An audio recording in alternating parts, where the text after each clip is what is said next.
Hello, everybody. This is Secular Sekai with Tridents Against Tyrants, and today I actually remembered to press the Go Live button, and I'm going to go in and actually update the auto start settings so they work properly, so I don't have to keep pressing two Go Live buttons every single time we do a stream. We're going to jump right into it today with a couple different topics. Because it is an extremely busy day.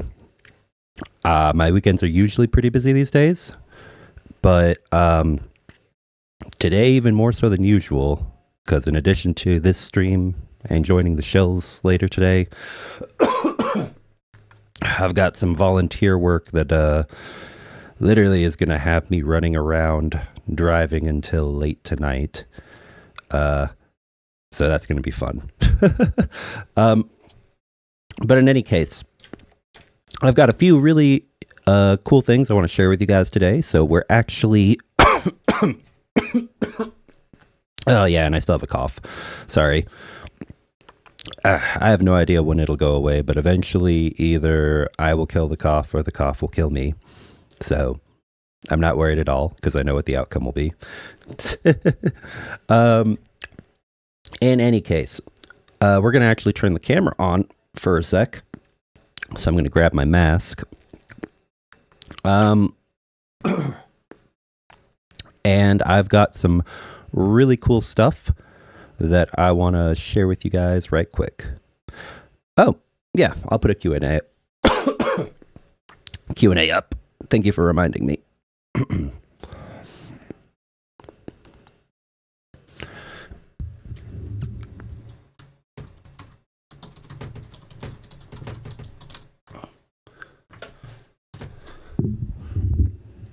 Today's stream will probably only go for an hour or a little longer, just because, as I mentioned, I am going to be deliriously busy today. But anyway, we're going to jump into the news after I show you this right quick. One sec, everybody.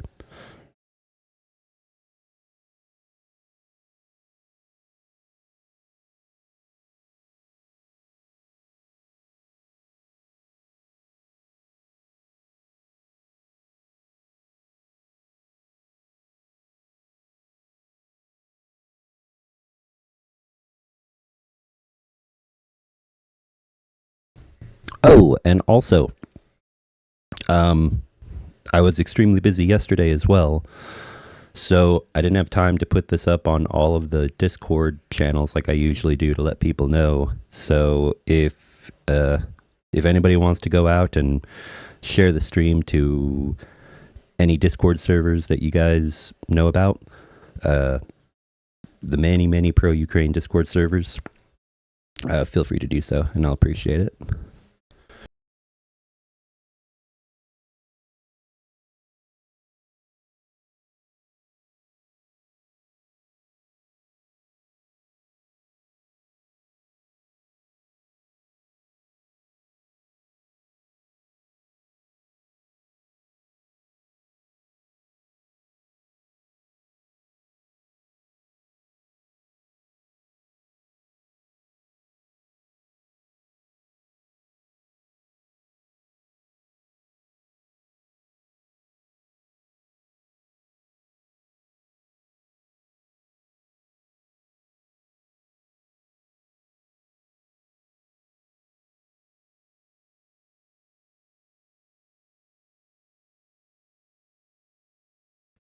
Oh, I see a question here before I switch the camera on. Can we get a quick update on Anton and how he is doing? The last I heard from him, he's doing okay. I mean, he's continuing to do volunteer work because, he does volunteer with what we're doing, and he's the one who delivers stuff when we manage to fundraise enough money to send another batch of drones. It just takes a while because we try to send at least 10 drones, and each drone is about $500 something. So you guys got to remember it. When we first started, we got a pretty big surge of donations, and that's what got us to our first 16. But it can take a little while. You know, it can take a little while with the size of this channel currently before we get to another $5,000 or so and have a batch ready to deliver. But we're going to keep pushing forward. We're going to keep fundraising. And as for Anton himself, he's safe. He's been really busy, but he's doing well. All right. Now then, let me show you guys this stuff real quick.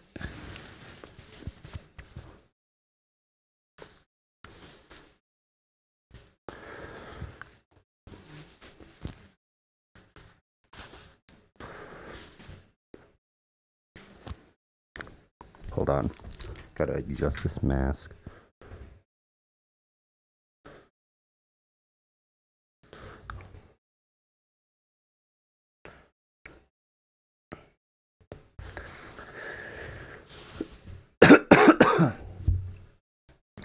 Oh, and one more thing.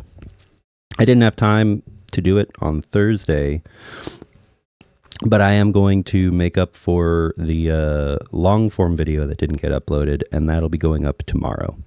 So look forward to another channel highlight video. Will be posted tomorrow on Sunday. All right, now then. Let's just do this.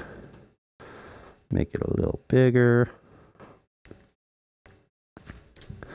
Take off the cover.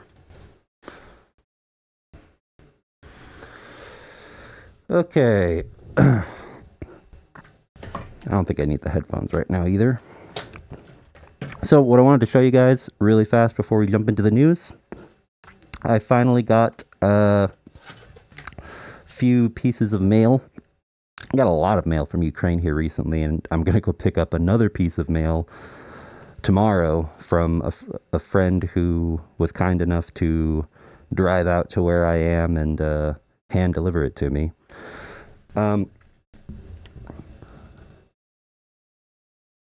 Yes, I am aware of, Cheryl, I am aware of the Ukraine Action Summit in DC. Unfortunately, I'm probably not going to be able to make it. I do want to go. I just have other obligations that unfortunately might not make it possible. But if there is a Zoom option, because the last time I attended, it was over Zoom. So I may not be able to physically go in person, but if there is a Zoom attendance option like last time, I will definitely be attending via Zoom.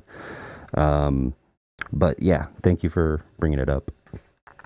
All right, so anyway, I got these finally in the mail. Wait, yeah, in the mail from Rick.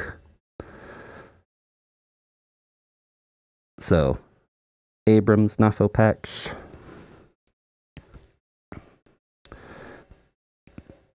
Another Rick roller patch.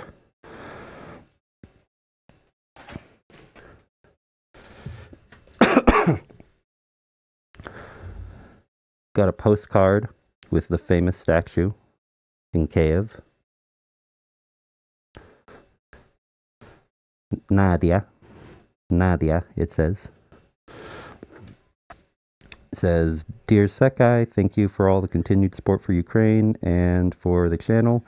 Proud to have such a roller in our community and a friend. With people like you on our side, we have no chance to lose. With respect, Rick." Which I thought was really nice. And yeah, we'll be on with Rick again tomorrow as usual. So, going to be heading over to his channel for the Sunday stream. Got some postcards with the Kremlin being grated like cheese on a cheese grater of, I think those are meant to be Ukrainian F-16s. So that's pretty cool. And I got one more thing that I really was happy to receive that I wanted to show you guys. I'm going to open the window so there's light.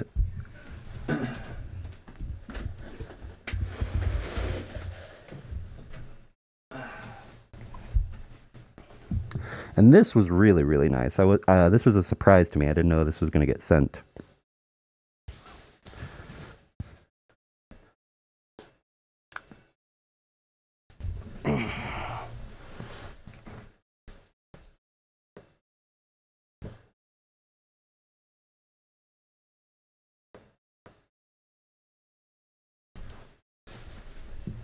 And so the writing is kind of small. You may not immediately see it, but it's got a message from Rick. Thank you message from Rick. Another one from Yulia. And one more.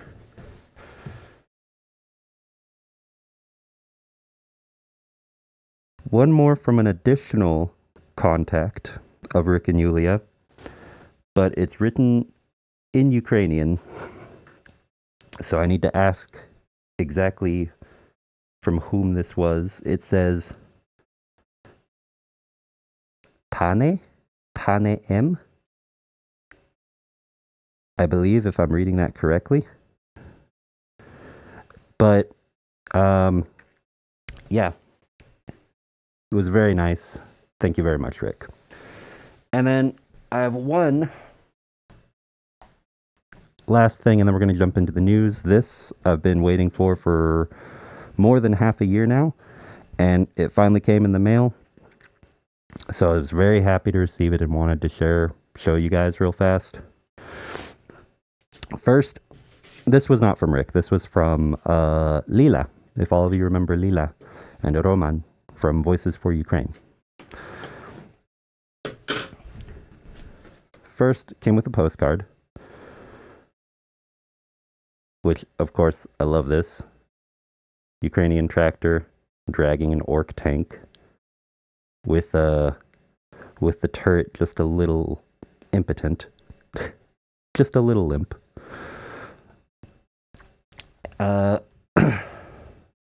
And there's a thank you message on the back of the postcard. Thank you for being a long-term supporter of Ukraine, and in particular, also being a member of Voices for Ukraine. Help is greatly appreciated. We look forward to meeting you in Kiev after the war, and let 2024 be a good year for all of us. And what this is a note that came with this bottle opener, which the lighting, you maybe can't see the design on it. Hold on.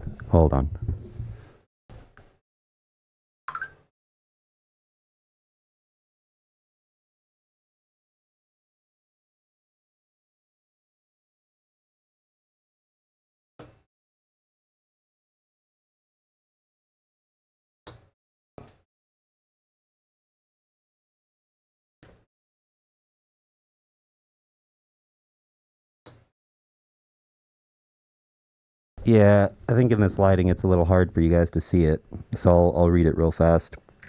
But the reason I wanted to share this before jumping into the news is this is a bottle opener that was from a campaign that Voices for Ukraine started back in early 2023, I want to say. And basically they were able to get access to the remains of a shot down Russian Su-34 fighter jet. They made more than just bottle openers. They actually made a lot of different things with it. And there were some supporters who got a lot of different materials, a lot of different items that were made, recycled from the remains of this fighter jet. But the primary thing that they were giving to supporters were these bottle openers. And what it says is, on February 28th, 2022, in the Battle of Kiev, the armed forces of Ukraine shot down the Russian Su-34, known as RF-81259 Red 05. It also has the coordinates on it from exactly where the plane was shot down. Slava Ukraini. And yeah. On the back it says, "This is an original piece of history and a piece of history for all Ukraine supporters. Thank you."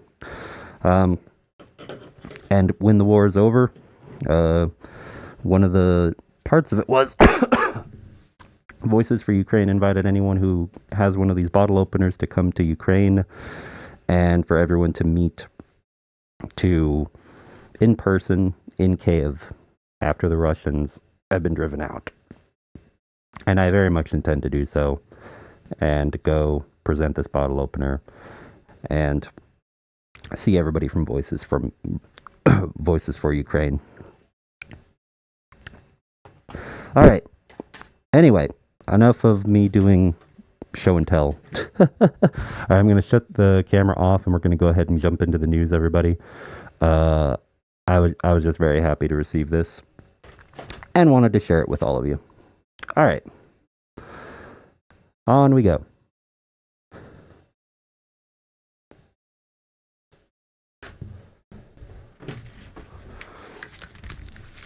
Because we are already 16 minutes in and we've got a lot to cover. Okay.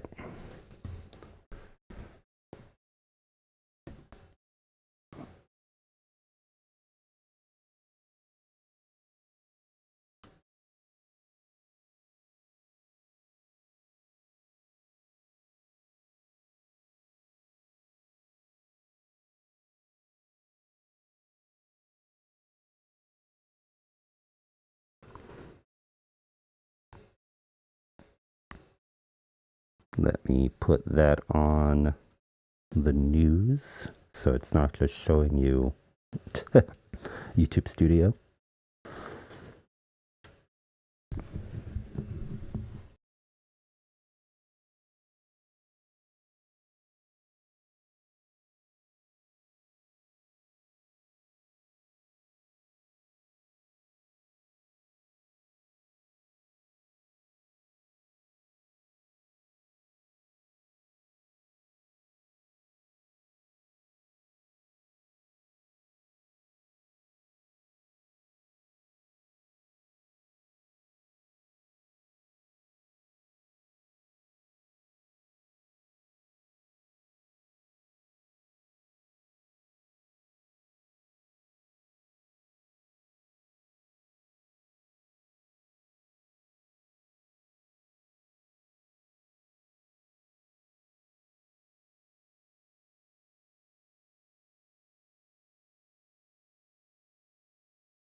All right. Sorry, I was on mute. Okay, so you probably didn't hear me for a second there, but here we've got the news pulled up. I'm going to go ahead and go over the news now. Oh, wait a sec.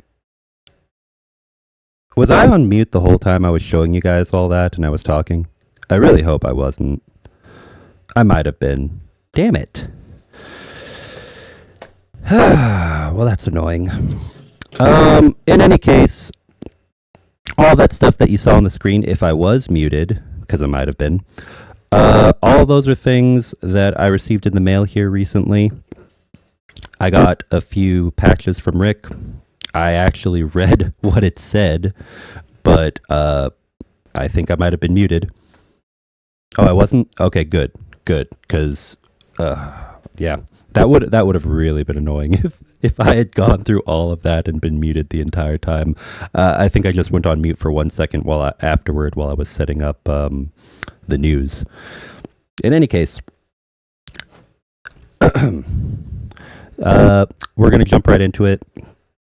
So, let me go ahead and put this in chat like I usually do.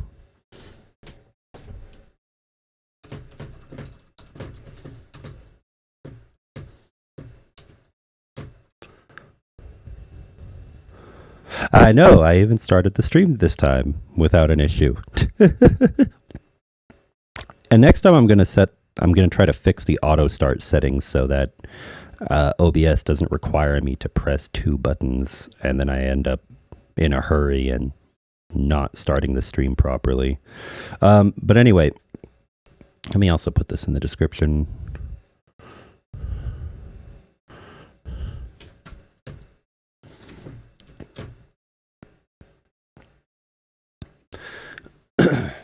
All right, let's jump right into this because we're 20 minutes in. Oh, man. All right. War, a real threat and Europe not ready, warns Poland's Tusk.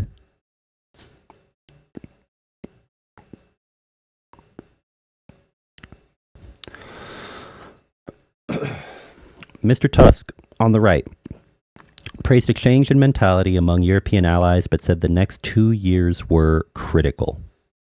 And you can see there's also Macron, president of France there.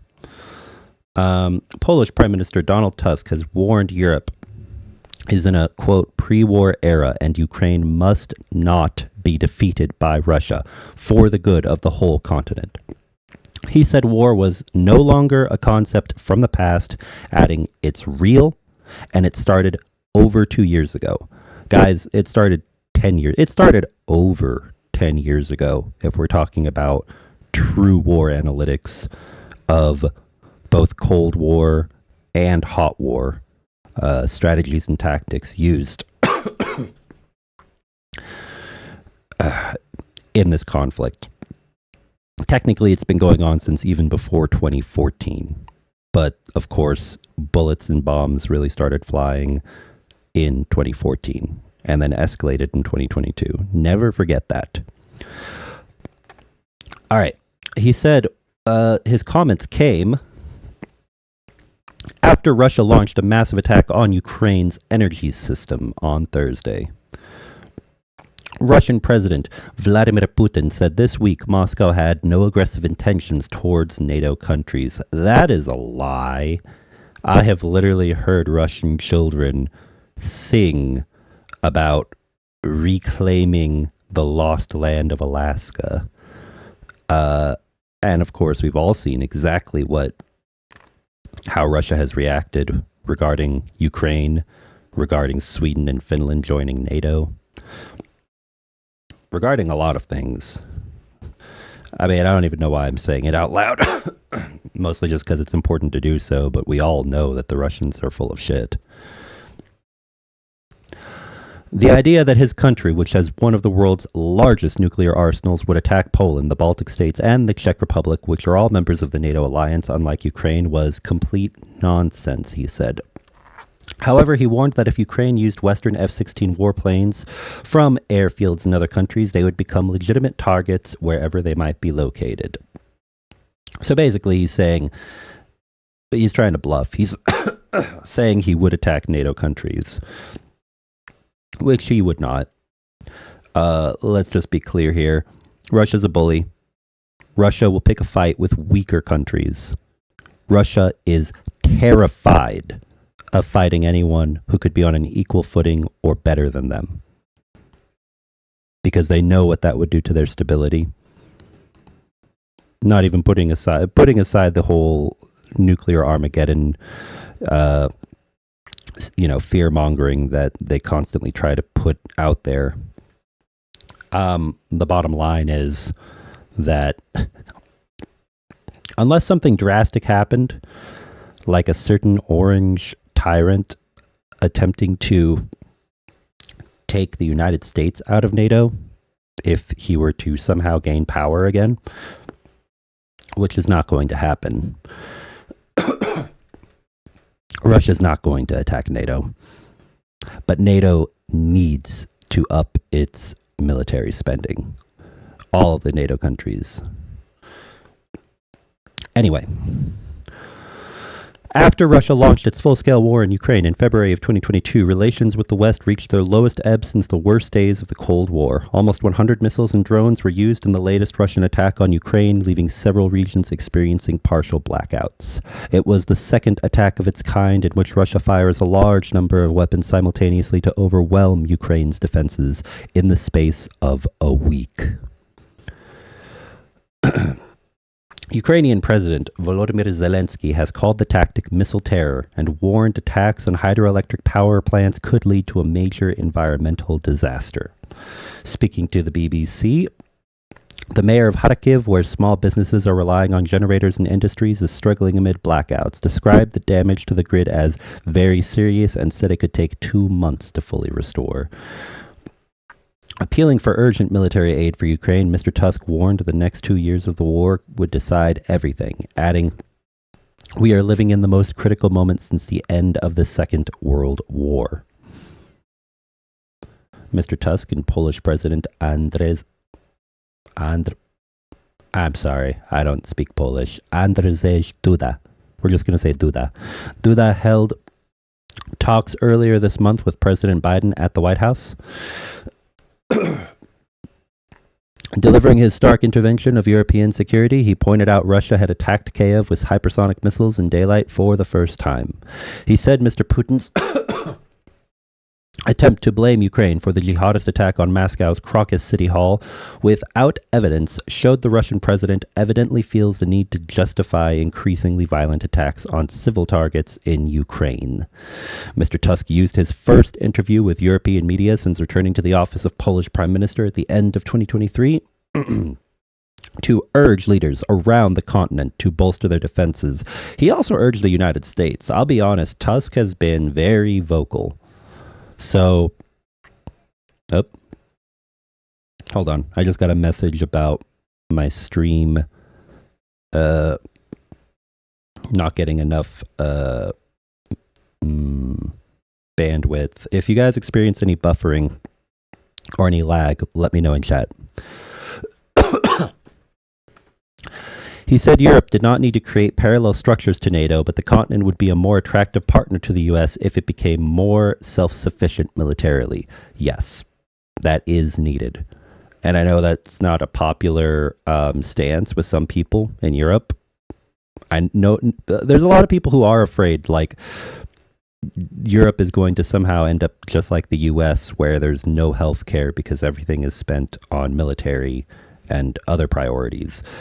Europe doesn't need to become the United States, but Europe does need to look at its budget, does need to look at some of the, I'm not going to say luxuries because they are important basic things that every citizen in the world should have, but we don't live in paradise. We don't live in an ideal world. Europe needs to look at its budget, needs to look at the threats at its doorstep, and needs to evaluate, what are we going to spend money on? What are we going to prioritize?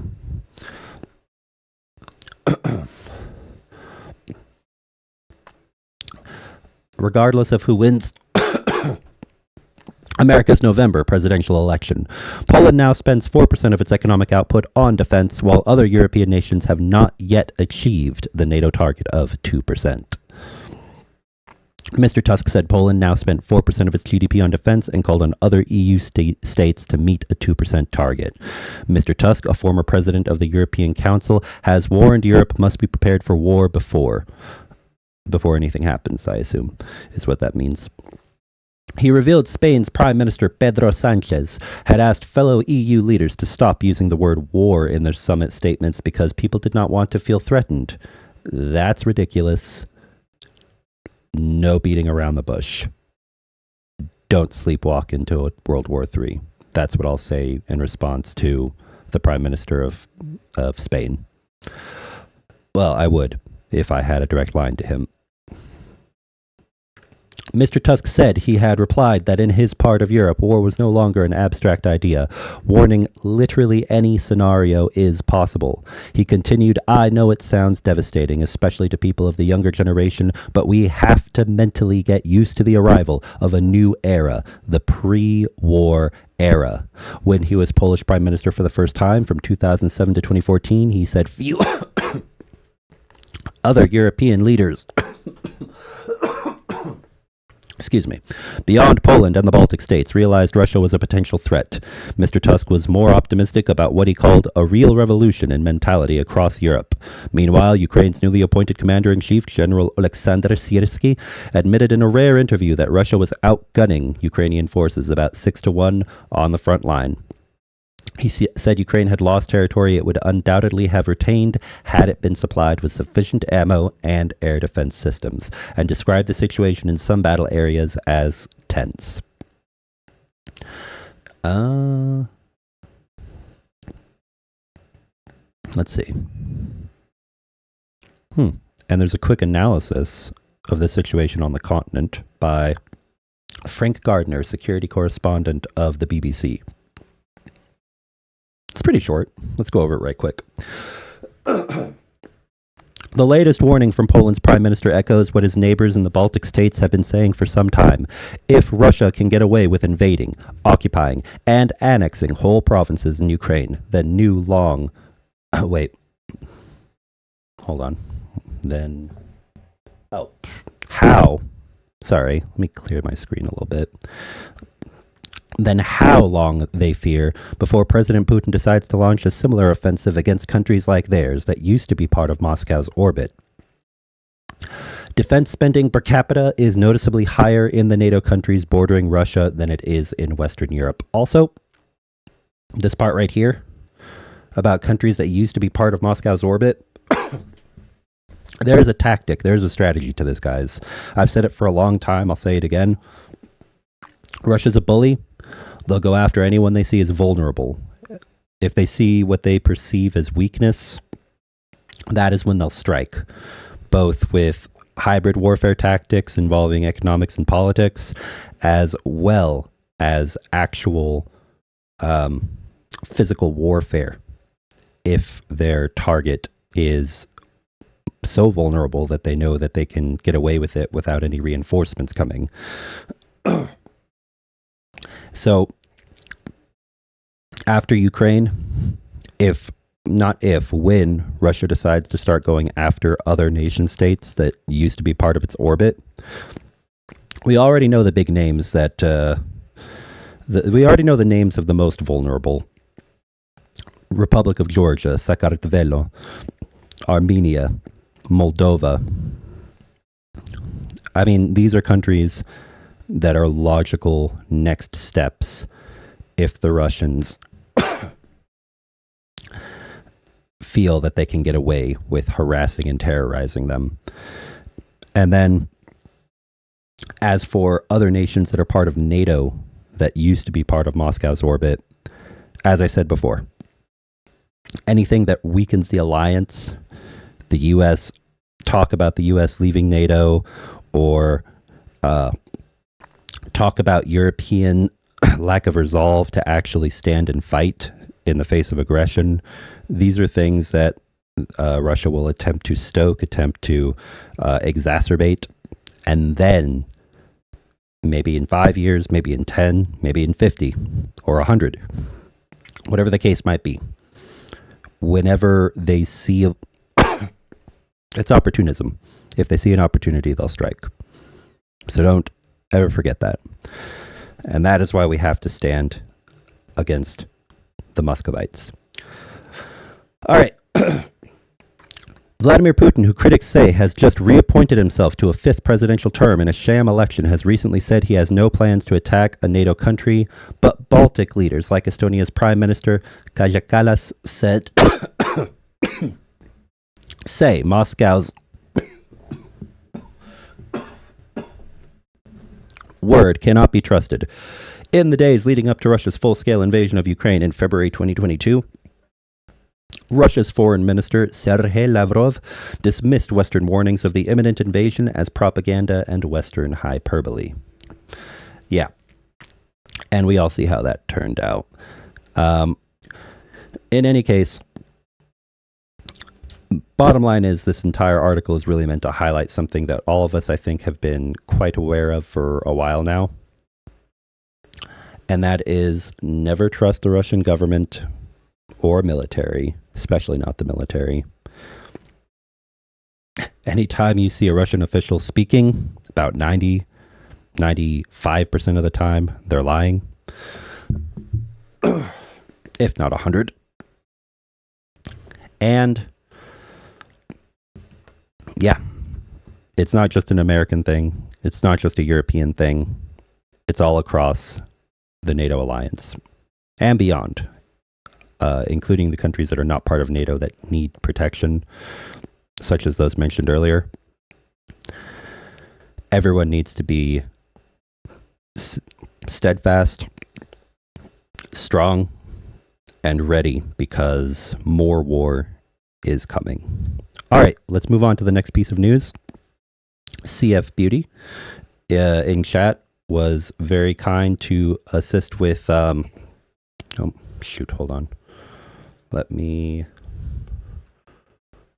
get the article.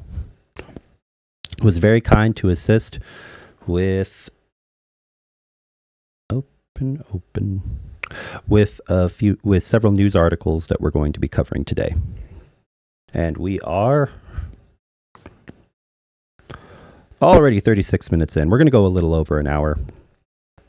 I should have enough time to take care of the other stuff I need to. We're going to go a little over an hour. All right.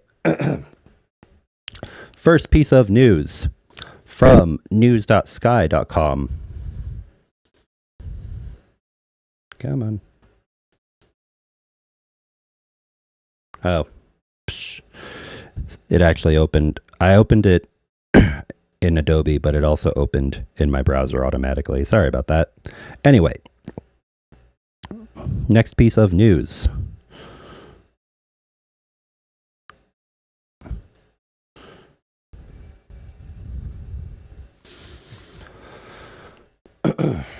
And I'm putting this in chat.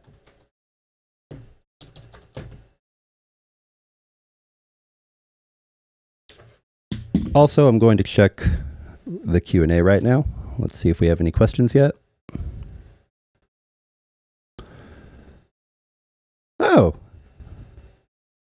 Oh, shoot. Is my sound? Okay. Sorry. Hold on.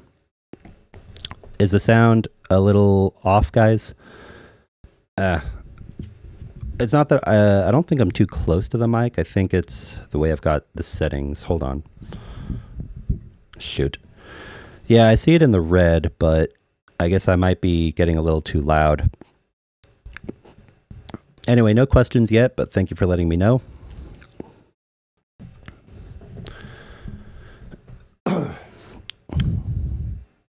You know what? Let's decrease this a little bit. Right there. Hello, hello, hello, hello, hello, hello. Let's leave it right. Let's leave it right there. How does that sound, everybody? A little bit better? Not quite as loud all the time? Okay. I'm good now? Okay, perfect. I want to make sure I'm not getting too crazy loud or having a feedback that's, not good or anything. Anyway, next piece of news. Well, this kind of echoes what I had in the last article. Russia, Ukraine latest. Europe in a pre-war era. Russia launches 12 drones into Ukraine. Russia maintains significant quantitative advantage. Russia maintains a significant quantitative advantage in the war, the UK's Ministry of Defense has said in its latest military update. The ministry said Russian forces had maintained a gradual advance west of Avdiivka. It also noted Russia had continued attacks along several other points on the front line, but had made little progress in recent weeks. Russia maintains a significant quantitative advantage in the conflict, overmatching Ukraine in munitions and equipment numbers, said the MOD said. It is likely recruiting approximately 30,000 additional personnel a month and can highly likely continue to absorb losses and continue attacks aimed at wearing down Ukrainian forces. Yeah, and remember that among those additional personnel, it's not all Russian citizens. There's a lot of people from other countries who are being tricked into coming to this war. Maybe they need the money because they're coming from a third world country and they might literally have families starving. Maybe a few are just, mercenaries, or just ex-soldiers who are out of work, who are needing it, and so they're looking to go work for whoever, even if it's the Russians committing war crimes. But the bottom line is that we hear a lot of stories like this. The Russian military would rather recruit foreign citizens than recruit more people from Moscow or St. Petersburg or parts of their own country where they feel it would upset the populace enough to potentially destabilize things. And it's pretty sickening. Up.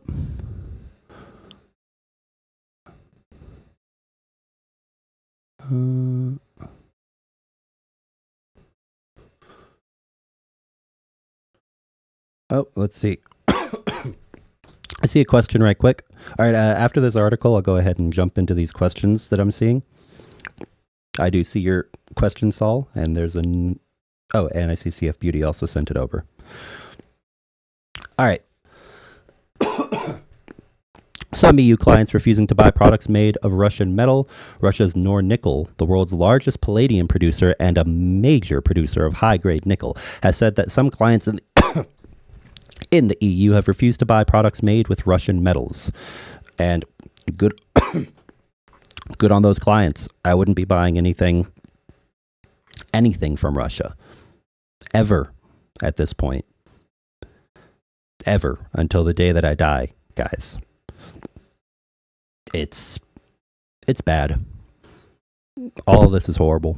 And it's been horrible. Let's just be honest here. Even before the war in Ukraine, anyone who has had friends and family from Georgia, for example,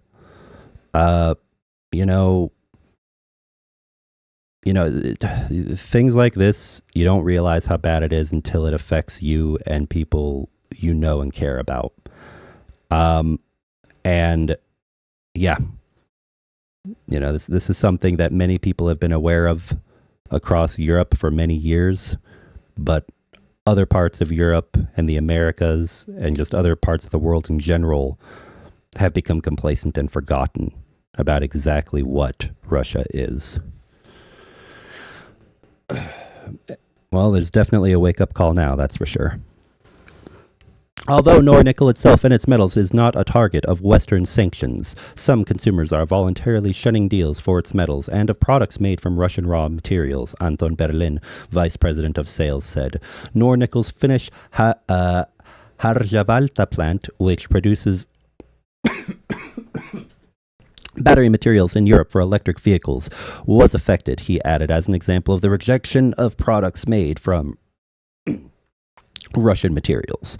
CEO Vladimir Potanin said last year that sanctions had constrained Nornickel's development due to voluntary self-sanctions imposed by some clients and foreign suppliers of equipment and technologies. And then the rest of this is starting to talk about the attack that happened in Moscow. I think we've all heard enough about that at this point. So we're going to go ahead and move on to the next article. If anyone wants to read this one in its entirety, as usual, it has been put in the chat. Feel free to go take a look. All right. Now we'll take a look at chat and some questions. Oh, yeah. Wait, is today Easter? No. Wait. Tomorrow is Easter. Well, I guess might depend on which side of the world somebody's in. But yeah, happy Easter. All right, let's see.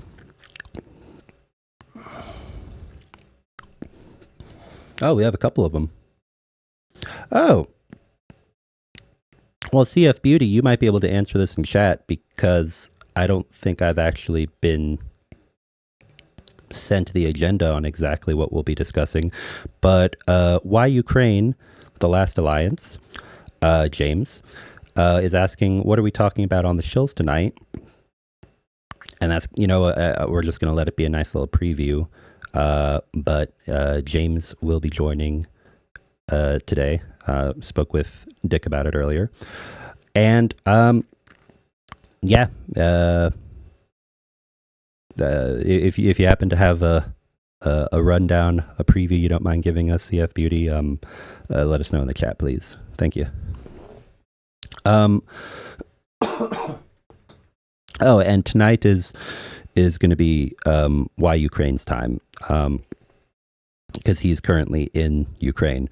Of course, for others in the Americas, it'll be afternoon. From Martin Lai, France in Africa is battling Russia in the form of Wagner. My thoughts. My thoughts are that is a fight that's been happening for a long, long while.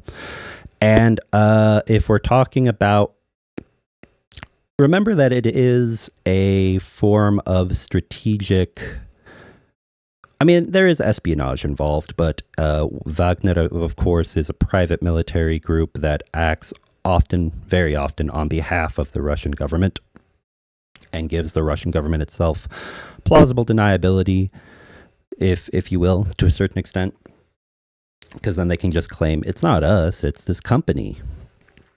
They're the ones who are, involved in African affairs. We just kind of give a little oversight. When it comes to the fight between France and Russia for influence in Africa,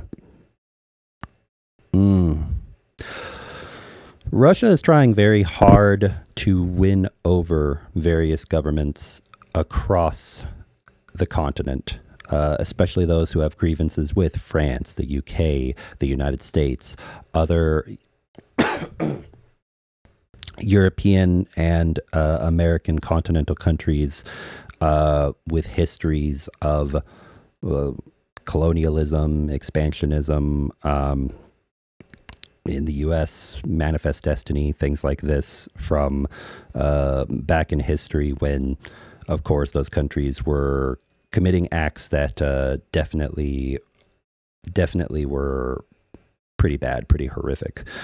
And of course, in Africa, when a lot of these countries look at a place like Russia, they see a country that's got a strong man president, like a lot of, not all, but a lot of countries in Africa do themselves, and pushing against certain liberal democratic values of the West and other parts of the world, which is also, again, something that authoritarians would be attracted to.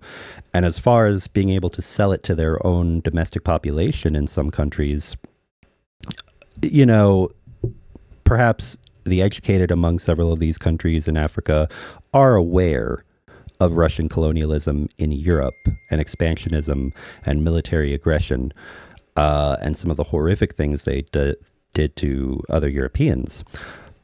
But it's unfortunately it's easier to sell to your own population. Hey, look at these guys. Yeah, they've done some things, but what have they done to us, to our people specifically? That's so horrible. Because they'll make the argument every country in the world has history, both good and bad. But unfortunately, when it comes to military bases and military influence on the continent, France is still relevant. But when it comes to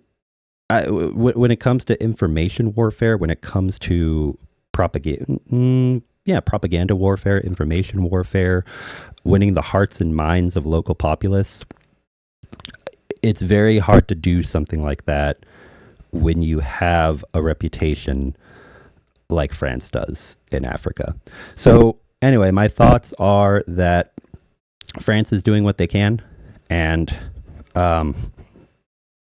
in terms of military engagements on the continent and doing things like fighting off different ISIS affiliate groups.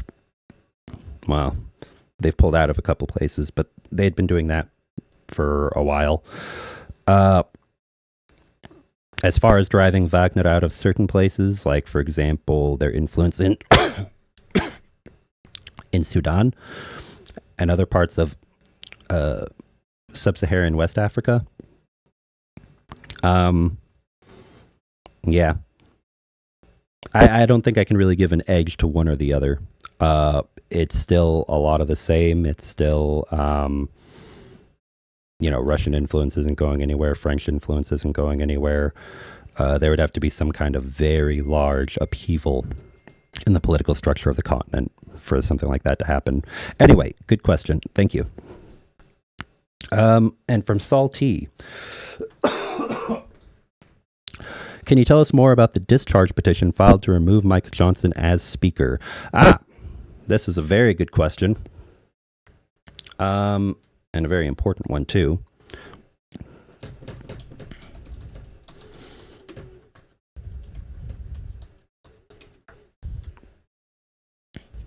Well,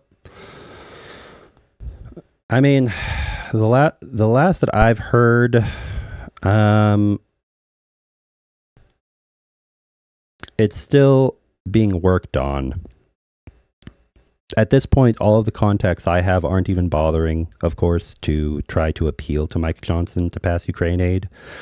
I think any trust, any thought that he might be willing to do so in good faith has kind of long since sailed. As far as the discharge petition itself goes, there's, of course, still pushback from MAGA Republicans. But another thing, and I'm noticing this among people I personally know, people who I meet face-to-face in person who travel to D.C., there's a lot more focus on refusing to cooperate with centrist Democrats, with the Joe Biden camp. Among, I won't say progressives as a whole ideologically, but the progressive faction, the faction of Democrats who have the title progressive in the United States, in Congress as a whole, specifically the House of Representatives. There's a lot of outrage over what's happening in Israel-Palestine. And I know we don't talk about that a lot here on this channel. I mean, we do, but we kind of touch on it just a bit, and then we try to focus back on Ukraine. But it is something that is a major issue. And it's not something we can just be upset and, ask, what do you mean? Why? We've got to all be on the same page for Ukraine. We've got to find some way to bridge this gap among Democrats that I do think is currently growing. And we need to find some way to stabilize that situation. Because, yeah, it's already bad enough to have the MAGA Republicans pushing back, but to have progressive Democrats possibly, throwing a wrench in things because of the matter of, well, and it is a horrible matter. The whole situation in Israel-Palestine, the hostages from Israel, the many civilians, unarmed civilians, men, women, and children, who have nothing to do with Hamas, who have been injured and killed and displaced because of the war in the Gaza Strip. Egypt's refusal to take in refugees because they don't want their economy and everything to collapse from taking in over, 1.5 million people, 2 million people, something like that. It's just a real messed up situation. And it is one that has an indirect effect on Ukraine. So we need to be aware of that, and we need to find the political savvy to steer the ship and navigate that crisis in order to make sure that there's enough support to get Ukraine what it needs when the time comes. Anyway, that's my 2 cents. Not really making a statement one way or the other about Israel-Palestine. Just we got to be aware of it when it comes to Ukraine, because there is a link. Great question. Oh, actually, but I guess that doesn't answer it. As far as the discharge petition itself goes,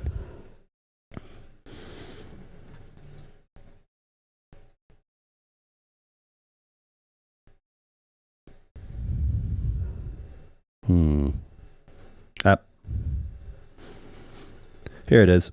A small group of Republicans has worked to gain support for a discharge petition, a seldom successful procedural tool that can circumvent the Speaker's control over which bills come up for a vote by gaining 218 member signatures, representing a majority of the House. This is the only way you're going to get a bill passed, and you can do it with 218 votes. So basically, we're not there yet. Until we find some way to get more progressive Democrats on board and maybe even flip a few more Republicans. That's the magic number, everybody. 218. Last I checked, among my different groups talking about this, I want to say that the number was over 200. So we got a few more people we got to flip. That's where we're at with the discharge petition, to the best of my knowledge. Anyway.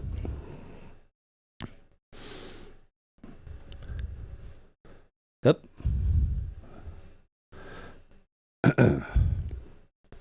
All right, and I got another question. 56 minutes in. All right, we'll go through these questions real fast, and then we're going to go ahead and try to do a few more of these articles, because CF Beauty provided quite a few. We're going to go through these articles. She was very nice to organize them and set them up, and it is important stuff I want to cover. I forgot. Let's highlight this question.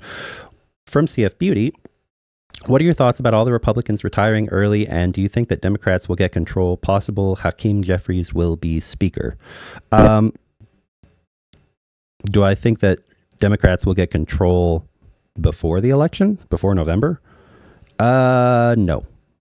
I think that we may see more positions. We may see more may see more special elections that slowly swing things in Democrats' favor, but I don't think that it'll go over the line. I don't think that full control will come into Democrats' hands until after November, personally. I hope I'm wrong. It'd be great if I'm wrong, but that's my prediction. And I hope that I'm proven wrong. Because we really need it.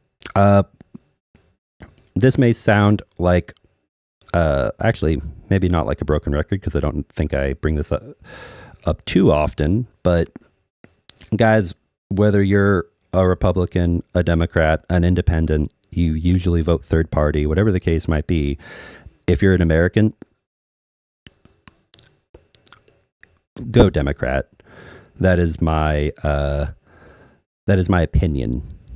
Of course, everyone should vote however they see fit, but the bottom line is, if you want to see less of this dysfunction, and I know there are a lot of people who are wary about this idea of too many institutions coming under any one political party's control or influence, but if you want to see less of this dysfunction, if you want to see the United States come back from MAGA Republicans, at this point, the one way it's going to happen is if all three, the presidency, the Senate, and the House of Representatives, all come under Democrat control.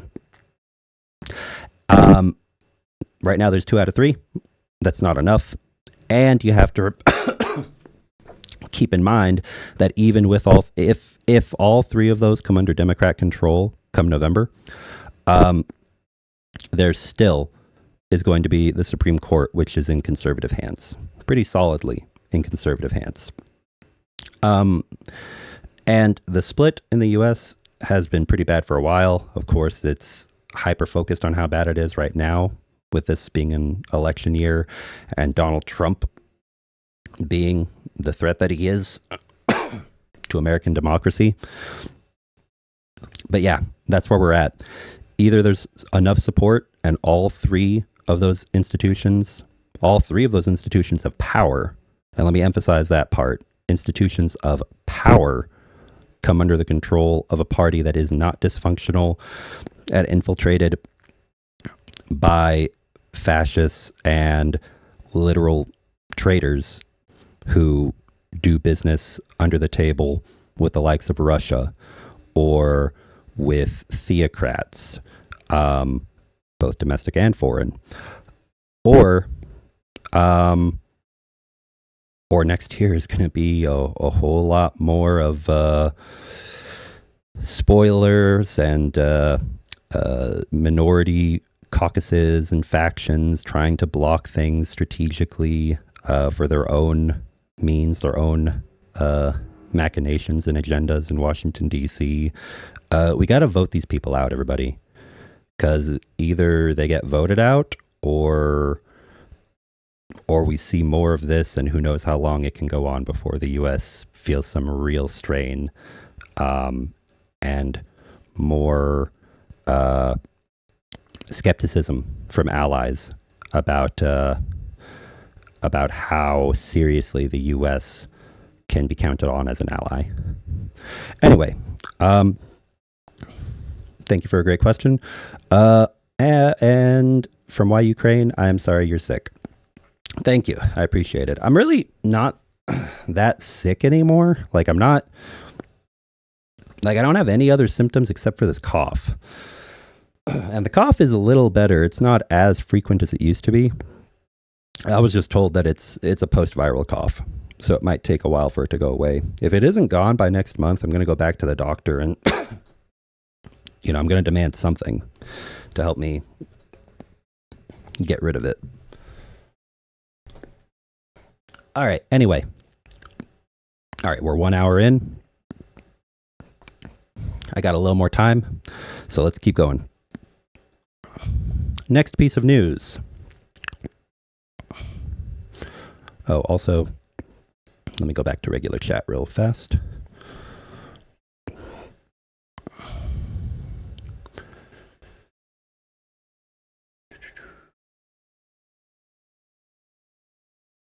Yeah, we cannot allow a Republican majority because of MAGA dysfunction, precisely.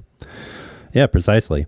Guys, if you guys have ever studied American history, look at the history of Louisiana, for example, and some of the craziness among its de facto one-party control in the past, even into the present, honestly. Or at the national level, there have been a couple of different attempts to popularize authoritarian and fascist movements in the past. The only difference is those had limited popularity and eventually either fizzled or were actively targeted and humiliated, or dismantled before they became large enough to really become a major problem. MAGA is an example of what happens when that doesn't happen. And yeah, this is where we're at. So I agree. Unfortunately, that's where it is with the Republican Party these days. In any case,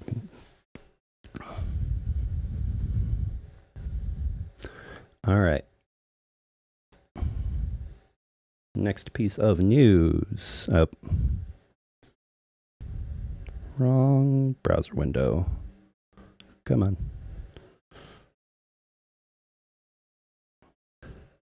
Okay. And I'm putting it in the chat.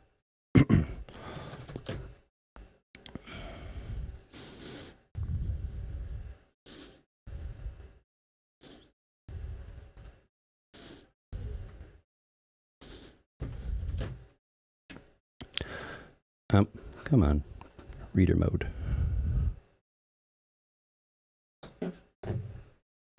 All right. Putin fires drone attack as Kiev reclaims gray zone towns on border.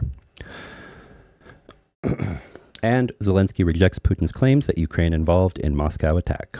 For free... okay, come on. Vladimir Putin's forces fired 4 missiles and a dozen drones at Ukraine overnight. Kiev's air forces claimed, 9 of which were shot down across 4 regions. It is the latest in Russia's escalated attacks on Ukrainian energy infrastructure in recent days, which has caused significant damage in several areas. 7 regions are experiencing emergency blackouts, according to Ukraine's Ministry of Energy, as a result of the strikes, leaving millions without electricity. It comes as Ukraine's border guards raise the nation's flag over 3 towns in the gray zone on the eastern border with Russia. Russia was pushed out of the towns of Shabeln, Pishan, and Degtyarn in the northeast Kharkiv region back in September 2022, but the border areas are under constant shelling, have been heavily mined, and consequently are uninhabitable. Given their locations, they are de facto frontline towns.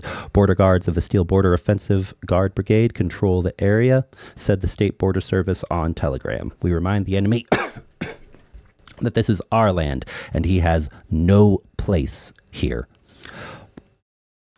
Zelensky dismisses another senior aide. Ukrainian President Volodymyr Zelensky has dismissed a longtime aide and several advisors in a continuing reshuffle while Russia unleashed fresh attacks overnight. Mr. Zelensky removed top aide Serhiy Shefir from his post of first assistant, where he had served since 2019. The Ukrainian president also let go 3 advisors and 2 presidential representatives overseeing volunteer activities and soldiers' rights. No explanation was given immediately for the latest changes in a wide-reaching personnel shakeup over recent months. It included the dismissal on Tuesday of Oleksiy Danilov, who served as Secretary of the National Security and Defense Council, and Valery Zaluzhny as head of the Armed Forces on February 8th. He was appointed Ukraine's ambassador to the United Kingdom earlier this month.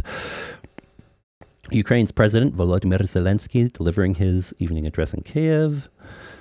And then, okay, so these are related articles that are all tied together. And we already kind of covered a lot of this in the other article that we went over. So again, if you want to read this, then feel free to check out the article. It's linked in chat. Here's something we haven't talked about yet. Ukraine and India, a historical ally of Russia, hold talks to strengthen ties. This is important, guys. And this has been something that has been needed for a while. Because at the end of the day, Russia's not going to stick its neck out to do anything for India other than sending India oil and arms and other things like that. India kind of plays the fence on both sides because they don't know if traditional allies like the US and certain countries in Europe would stand by them in certain scenarios, given the current political trend that's been occurring in the country and the degrading of Indian democracy over recent years. Bottom line is, India's kind of at a crossroads with itself, North versus South, BJP versus smaller parties that have regional control in other states and regions across the country. Tensions with China, internal tensions, big domestic issues to be figured out. Of course, as always, tensions with Pakistan and uncertainty about what will happen if Pakistan destabilizes.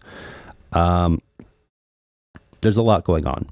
In any case, Ukraine strengthening ties with India would be a good, let me rephrase it. India choosing to strengthen ties with Ukraine would be a good, it would be a show of good faith that other countries like the US would likely pick up on and would provide political justification to do more business and work more closely with India, which is something that India is looking for since recent major political backlash and controversies with countries like the US and Canada. There have been assassinations recently, everybody. I keep up with news all around the world, and the amount of espionage, counterterrorism, disagreements about which groups should be classified as terrorists or not between the US, Canada, and India last year, there's been some bad blood. This is an attempt to try to smooth things over a little bit, I think. Anyway, India's foreign minister held talks Friday with his Ukrainian counterpart, who was visiting to strengthen bilateral ties and cooperation with New Delhi, which considers Russia a historic ally from the Cold War era. Indian Foreign Minister Subramanyam Jaishankar said in a post on the social media platform X that he and Dmytro Kuleba discussed the ongoing conflict and its wider ramifications, and said the two would work together to boost relations between their countries. Okay, short and sweet. The Moscow concert massacre was a major security blunder. What's behind that failure? Hours before gunmen last week carried out the bloodiest attack in 2 decades in Russia, authorities made an addition to a government register of extremist and terrorist groups. Oh, thank you. Appreciate that, CF Beauty. And let's see, I've been supporting... All right, hold on. Can I get it? I know I can pause it. But, oh, wait. Did it... There it is. Okay, hold on. Now I can pause it and I can read it. I've been supporting Ukraine fundraising for a little over 2 years now. As online... Oh, wow. It is blurry. Hold on.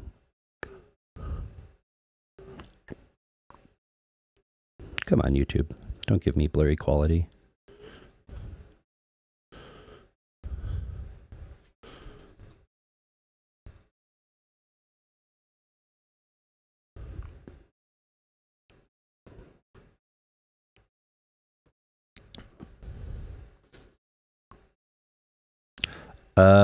As online stream support for pro-Ukraine streamers. God bless you all, and the rest was cut off. So I'll have to go into buy me a coffee to find it. But thank you very much, CF Beauty. And as a reminder to everybody... Oh, also... Why didn't I hear the ping on my end? I don't know why I didn't hear the ping. But in any case, I don't know if you guys heard it or not, but it definitely popped up visually on the screen. Thank you very much. And as a reminder to everyone, please give to the yellow. As you see the yellow buy me a coffee in the lower left, if PayPal or if either PayPal or Monobank don't work for you for any reason. And that goes to Anton. So the yellow buy me a coffee goes to soldiers. And our fundraiser for the 110th Mechanized Brigade, we are currently at 53,374 hryvnia of 1,936,000 for the remainder. And the blue buy me a coffee is the one that supports the channel. Please support soldiers before you support the channel, guys. Because I appreciate every donation, but yeah, I want us to get what we need to soldiers, because they're the ones who need the donations. All right, let's continue on. That addition to the register followed a Russian Supreme Court ruling last year that cracked down on gay and transgender people in the country. Yeah, they included the international LGBTQ plus movement as part of extremist and terrorist groups. Okay. I cannot think of the dude. You know what? I don't even know how to respond to that. It is utterly ridiculous. There's no organized version of, like, you know, crazy religious violent religious cults or organized terrorist cells that go around blowing things up or shooting people or spreading terror with violence. There's none of that in the LGBTQ plus community. And if there were, it would immediately be disavowed by the wider LGBTQ plus community and movement. We all know what this is. This doesn't have to do with terrorism or extremism. This is Russia saying, we don't like your philosophies and ideologies and your ideas and allowing people to be who they are. And we're afraid that you're going to spread those ideas and make them acceptable in our country, which will threaten our monopoly on power and information and social structure. It's bullshit. It pisses me off. And Russia can go fuck itself. Now then, on to the next article, because we're an hour and 15 minutes in. We're going to get through at least two more.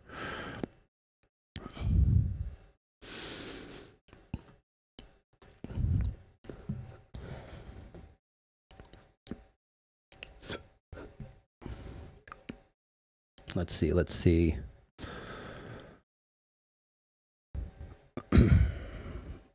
do one more piece. One more piece of critical news, and then a piece of good news. This is from Euromaidan Press. Oh. And I'm putting it into the chat. I'm going to be running. I'm going to be like sprinting when I'm done with this stream, guys. Oh, and also for today, the regular call campaign on Discord is going to be canceled just because I have got to run to go take care of these other things.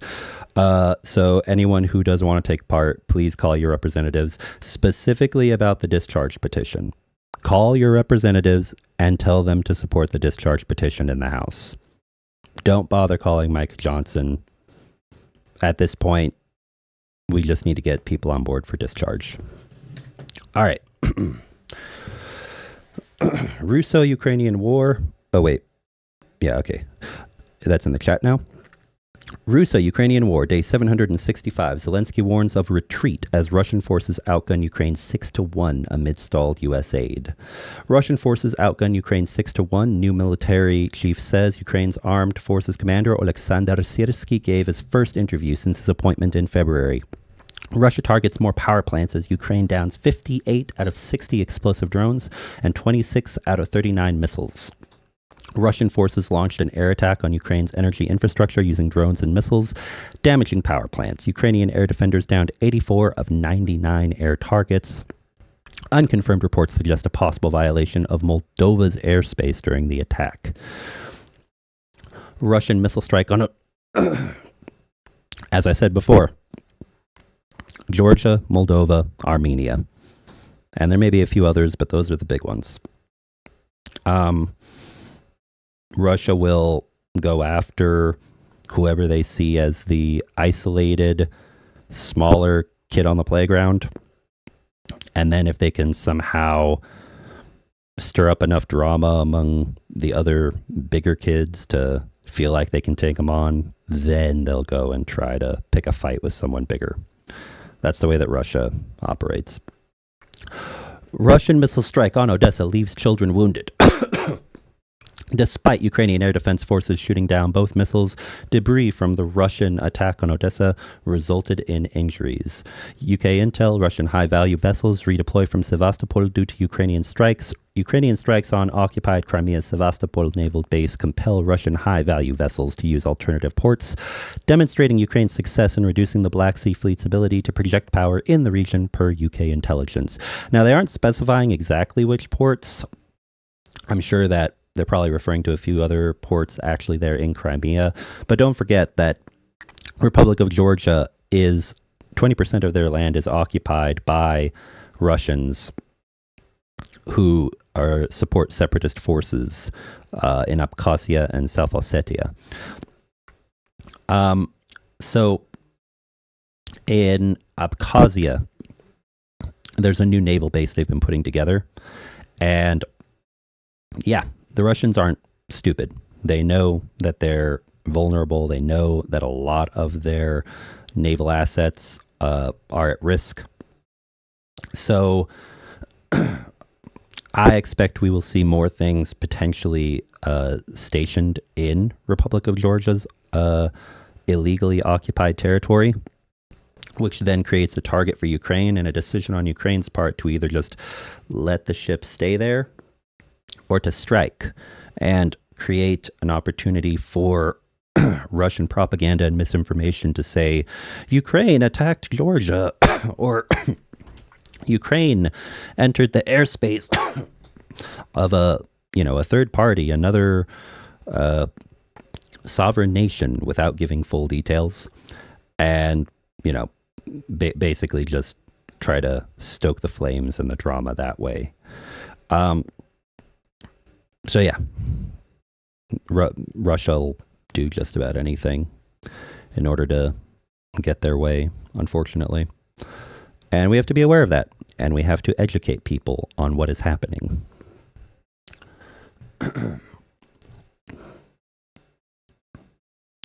As of March 28, 2024, the approximate losses of weapons and military equipment of the Russian armed forces from the beginning of the invasion to the present day: 439,970 personnel, an additional 780 in the last 24 hours. I'm assuming is what that's referring to. Almost 7,000 tanks, more than 13,000 APVs, almost 11,000 artillery systems, over 1,000 MLRS. Man, look at this. Over 14,000 vehicles and fuel tanks, 26 warships and boats of the Russian Navy. Yeah. In any case, if you guys want to read the rest, feel free to check out the article. Let's move on to the next one.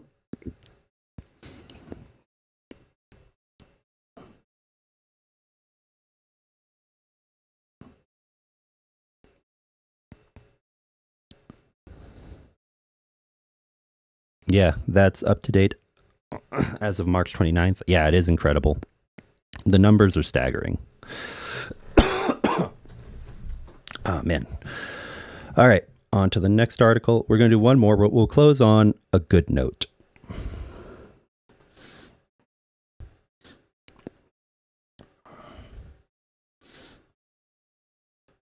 Also from Euromaidan Press.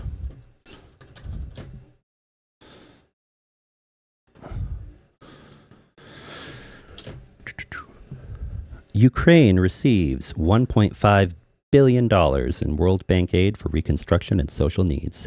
Ukraine's Prime Minister Denis Shmyhal announced on X Twitter on March 29th that the country has secured a $1.5 billion tranche from the World Bank. This aid package, with contributions of $984 million from Japan and $516 million from the UK, is designated for covering budget expenditures related to social and humanitarian needs, as well as reconstruction efforts amidst the ongoing Russian invasion. Prime Minister Shmyhal expressed his gratitude towards the governments of Japan and the UK, as well as World Bank Group President Ajay Banga and Anna Bierut for their unwavering support. He emphasized the importance of this financial assistance in addressing the pressing needs of the Ukrainian people and rebuilding the nation's infrastructure damaged by the conflict. The receipt of this World Bank program funding is a timely relief for Ukraine, which has been heavily reliant on financial aid from Western partners during the all-out war with Russia, now in its third year. In December, Kyiv received $1.34 billion under the World Bank's Peace Project, including a $1.086 billion loan guaranteed by the Japanese government and additional grants. In February, the World Bank estimated Ukraine's reconstruction and recovery costs at $486 billion over the next decade, up from $411 billion a year ago. And guys, that is a lot of money. It really is. But the fact that it's under $1 trillion is still, in a way, good news. Because for a country with Ukraine's economy and what their economy is going to look like after this war is over, hundreds of billions is a pretty staggering amount to pay back. For a country like the US, it's still big, but it's not absolutely not impossible to pay off at all. I mean, the US has a lot of money. But if that number reaches the trillions, that's when Ukraine is really, really going to need some emergency financial assistance. So keeping that number down, finding ways to assist Ukraine, not just on the battlefield, but stabilizing their economy, their society. It is important in the long run for the Ukrainian people. So yeah, let's hope we can see that come under control a little bit. Meanwhile, a 60 plus, I think that's supposed to be a billion. Yeah, 60 plus billion US aid package for Ukraine had been stalled in Congress for months since last October due to opposition from Republicans. And Zelensky has called on Speaker Johnson to make a swift passage of aid for Ukraine by Congress. It is critical. So, yeah, that's the news, everybody. Real fast. Yeah, we got a little bit of time. All right, we're going to go ahead and go over... before I have to go, we're going to go over the situation at the front lines a little bit with Juzzy. One sec.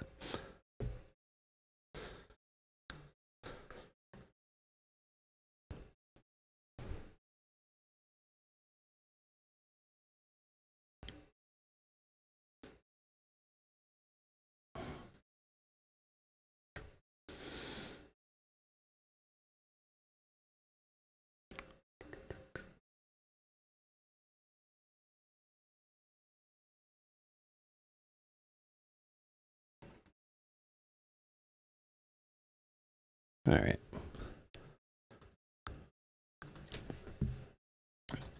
First, I got to get the video pulled up. One sec.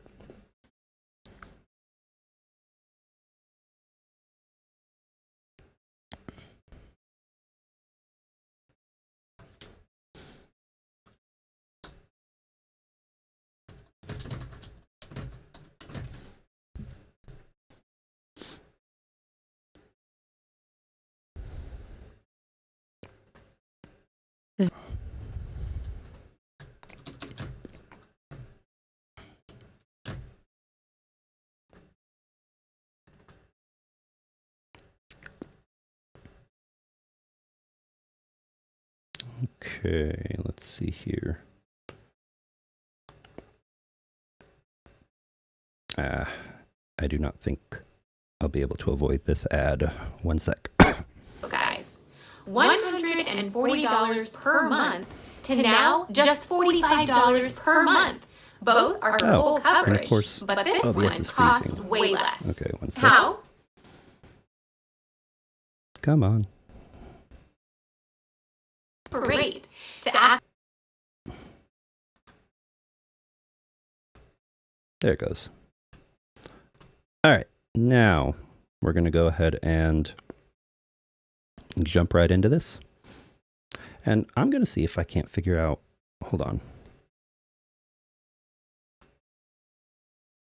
Why do I not have audio on my end? Hold on. Let's see.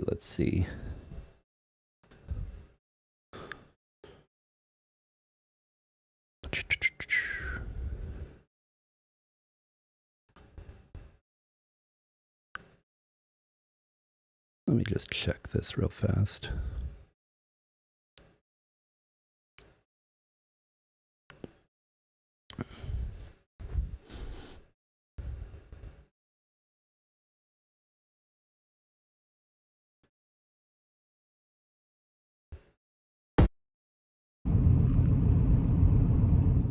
Welcome to all. Nope. Oh well. I'll have to figure it out later. Oh, this is why.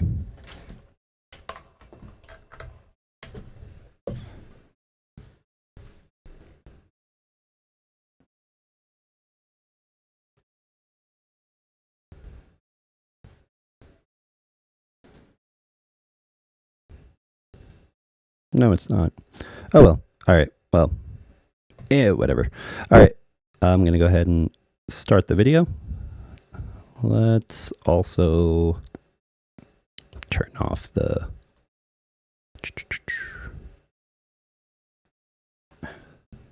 temporarily turn off the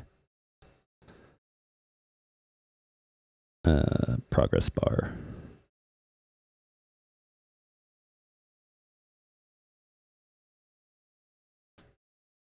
All right, let's go.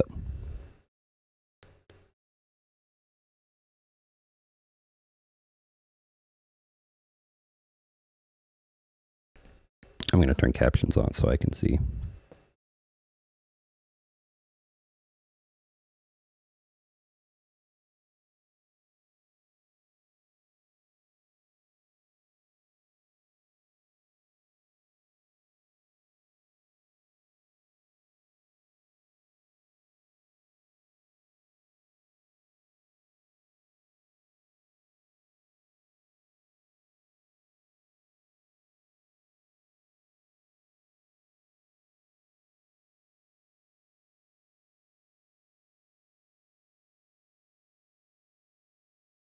Jet, but the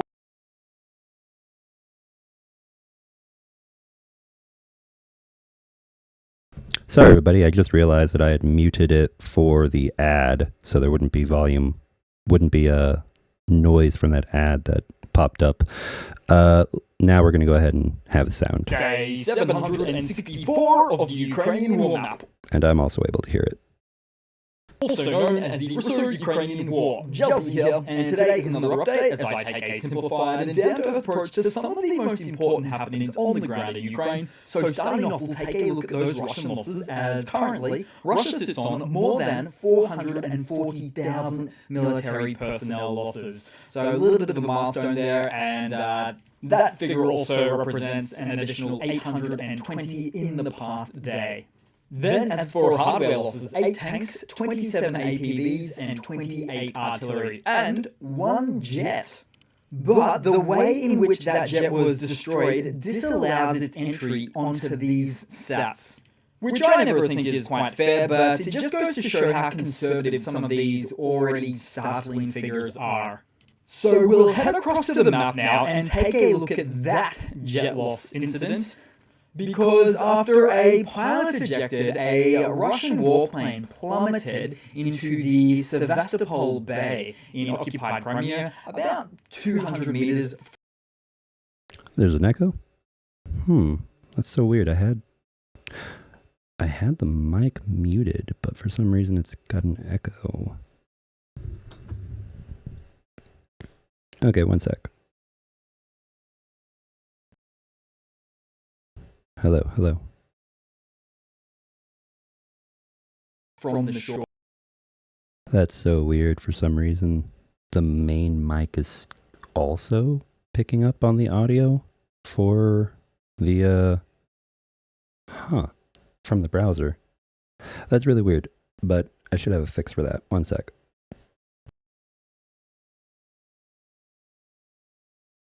Sure. But there is nuance, as the Russian Su-35 jet was shot down by one of Russia's very own Crimea-based air defense systems, a Pantsir S-1 system.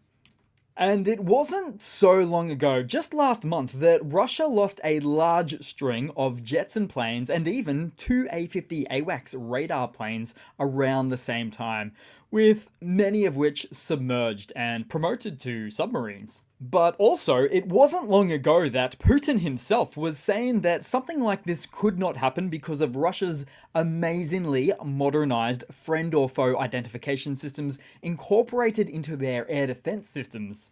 And yet, here we stand, or those jets sink. And the reality is, you couldn't count on all of your own digits the amount of times Russia has friendly fired on their own aircraft. I think it was about 23 times from memory. But it's not just jets, as they have reportedly done it countless times with their artillerists on their frontline Storm Z assault groups. Yes, the Russian military is a trigger-happy, spray-and-pray method of madness based on paranoia with no situational awareness of the battlefield. And truly, Russia has become an international laughingstock. It's just embarrassing. But as for an event like this, think of the pilots. What a world to live in for Russian pilots. You're literally concerned every day about both sides of the conflict's air defense systems. It's just a completely senseless situation for a military to be in. Then we'll head across to the Ukrainian map proper today, and we'll start out in the east at Novomykhailivka. So we'll zoom in right there, and where we see an update on the southern end of the town, and I'll show you that there, with the updated Russian position on the map, although this is something I already mentioned about yesterday. Then, at the same time, at pretty much almost the same location, we saw a Russian tank pile up and cook off after a failed assault from the north of this location. Then, somewhere else in the east, Ukrainian soldiers from the 53rd Separate Mechanized Brigade destroyed a Russian tank with the help of the Javelin ATGM, so the anti-tank guided missile. Quite the turret toss event in that one as well. Then, somewhere in southern Ukraine, a Ukrainian FPV munition hits the rear of a moving Buk M2 radar unit, setting it ablaze. Now, specifically, it's the Russian 9S-36 target acquisition radar, which is a vital element for the Buk air defense system. Then also, somewhere in the south, in fact this one was just below, so south of the Dnipro River in the Kherson region, another Russian D-30 howitzer destroyed. And we're really seeing these D-30 122mm older Soviet howitzers being deployed by Russian forces more and more these days. And so just prior to this year, Russia were really fielding a lot of their SPG artillery, that is to say the 152mm howitzers, the ones on tracked wheels, in big numbers. And now that I think about it, I can't remember them being spotted in the field in recent times. But either way, it's likely their stocks are low and they've been severely economizing the usage of them now. Then moving across on the map, so as for some separate unrelated Crimea updates, as the head of Ukraine's security services has reported quite frequently now that Russia has significantly reduced its use of the Crimean bridge to transport weapons to the front lines following Ukrainian strikes that damaged the crossing. Now, the 19-kilometer bridge, or about 12 miles, and also known as the Kerch Bridge, connects mainland Russia to the illegally annexed Crimean Peninsula, serving as a vital supply route for Russian forces in Ukraine since completion in about 2018. And as a refresher for the history, the recent history on this bridge, so Ukrainian attacks in October 2022 and July of 2023 heavily damaged the bridge, with plans for the strikes originating in March 2022. Now, prior to these attacks, about 45 trains carrying weapons and ammunition crossed the bridge daily. But now, only 4 or 5 trains pass per day, with most being passenger or consumer goods. And so this is why the striking of and loss of Russian landing ships is so devastating for Russia. And further to that, Russian proxy authorities in occupied Crimea frequently close the bridge due to reports of explosions and drone strikes. In fact, there was a time when I used to mention the bridge closure every day that it happened. But it's no longer feasible for me to announce that anymore, because at the current rate, you can pretty much assume it's closed for a period of time every first or second day now. Yeah, Russians are very aware that the Kerch Bridge is going to continue to be targeted. And again, that's why when it comes to Crimea, the Russians, when it comes to their naval capabilities, have made a lot of mistakes down there in the Black Sea and near Crimea. And with basically, they'll have to be creative if they want to avoid losing a lot more ships and personnel and resources down there for their military logistics. That being said, while that is good news, we still need to get enough support to Ukraine, enough supplies that they can start not just holding the line, but taking more of the South back. Because, the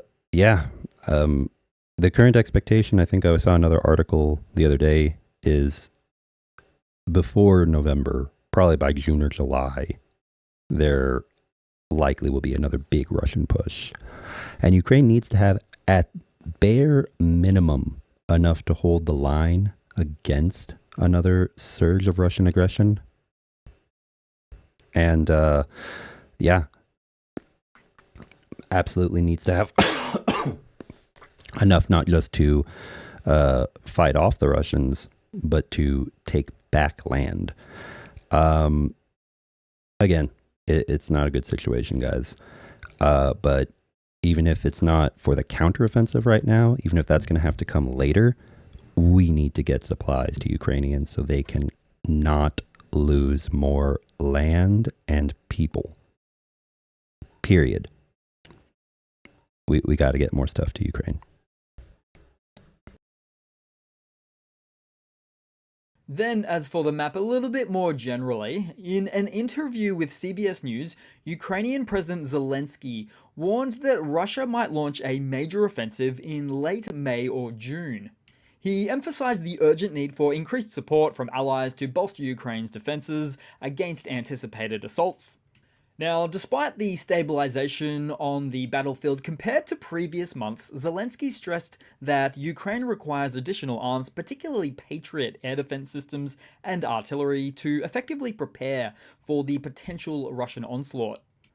The president also went on to highlight the broader implications of Russia's ambitions beyond Ukraine, suggesting that other European nations and even the United States could be at risk if Ukraine falls to Putin's forces, as the consequences of Moscow's ambitions beyond Ukraine would inherently start to drag the situation into a global conflict.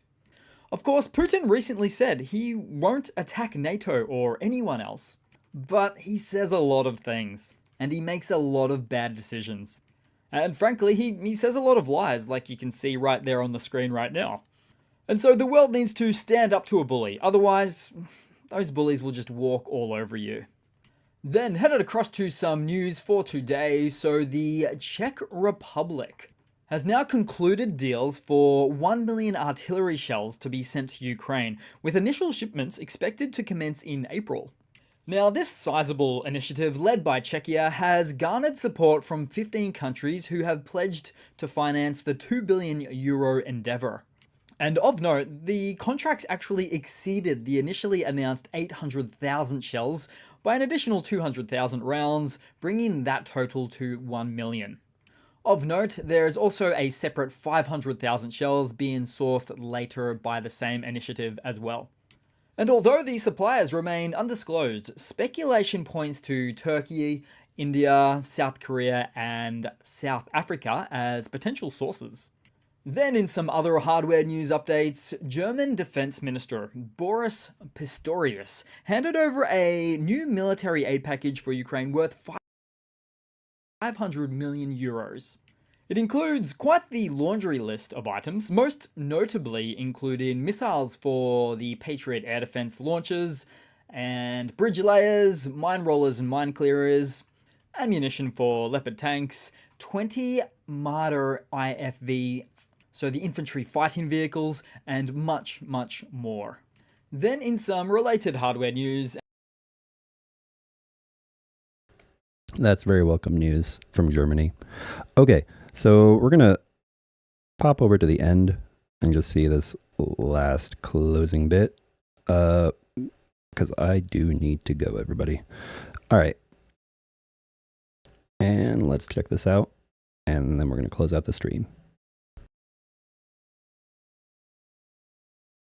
Then moving across to a couple of quick funnies to round it all off for today, guys.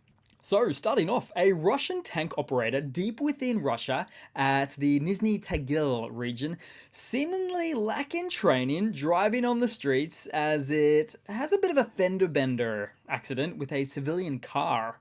Now, I believe this is a T-62 tank, so honestly, it's not just that it's old, but it's also unmaintained garbage, and in many cases, known to have gearbox and engine and brake issues. Oh, of course, not to mention poorly trained conscriptovich, Sergei or Ivan. Then, as for a quick, super quick final funny to round it all off today, guys, so this one has no direct relation to the content in my videos, really, but it's a bit of harmless fun. So here we see a Russian delivery guy within the backdrop of the luxurious lands known as Russia, as he goes to drop off and set down a package, but in post-sanctioned economic downturn Russia, war leans on you. So thanks for watching, guys. I hope you've enjoyed. Please continue to like and comment. I really appreciate all of that and the support, and I do hope to see all of you guys there in the next one. Cheers. Please be sure to go check out Juzzy's channel. Subscribe if you haven't already, everybody. All right, and so that does it for now with the news. Updates from the front lines with Juzzy. And let's see. Yeah, I got to get going. So we will be on with the shills in about 3 hours. So be sure to come over to the shills, everybody. I'm going to put a link to the stream in the description. Hold on. Oh, and there's the bar. Thank you very much to everyone who may have donated to our initiative for the 110th Mechanized Brigade. I'm going to have a big surprise for you guys that I'm going to be putting up, an update from the 110th Mechanized Brigade. I'll do that. Actually, I don't know. I don't know if I'll do that in a community tab or a video. I'll probably do a video, honestly. But in any case, thank you for being here, everybody. Thank you for supporting Ukraine. And please do all that you can to help all Ukrainian initiatives.